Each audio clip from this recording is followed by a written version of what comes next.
Council Chairman Orlando Gudes is under investigation after his former legislative aide talked to Human Resources 2 years ago.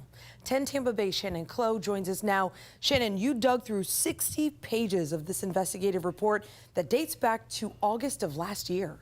Well, Carolina, this report has 19 allegations against Tampa City Council Chairman Orlando Gudes. These are claims Gudes made inappropriate comments in front of his legislative aide, from talking about the mayor's sex life to calling another city council member a derogatory term.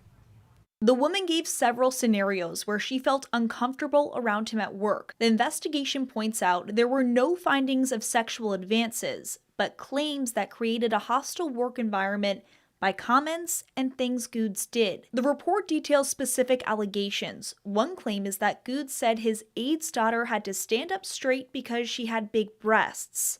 Another time, she went to his house to get work documents, and he was in his boxers. Many times, she says he called her overly sensitive. She claims he made comments about her body and others as well. The report details homophobic comments Gudes allegedly made about the mayor and her wife. Other comments involving a city employee who he allegedly called Foxy. The Trenton Law legal team did an investigation. The city says 18 of the 19 allegations were found to be credible. Gudes was interviewed and says he couldn't recall most allegations. In an apology letter, he says some claims were true but taken out of context, explaining he had been close friends with his aide for years and he made jokes and comments. He did take responsibility, saying they were not appropriate for work. He ends his letter saying he hopes to learn from this as he remains Tampa City Council Chairman.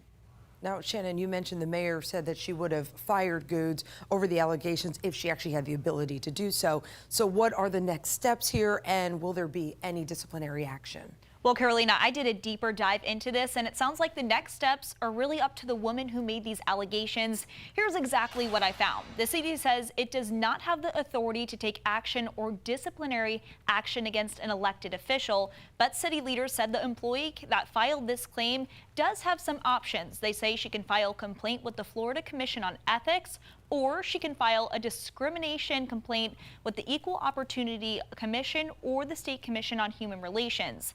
Leaders say the city would then be able to respond and settle this. So again, it really just seems like the next steps right now are up to this employee, and Gudes is still acting as chairman of City Council. All right, so it sounds like we'll just have to wait and see what will happen next on this one. Thank you, Shannon.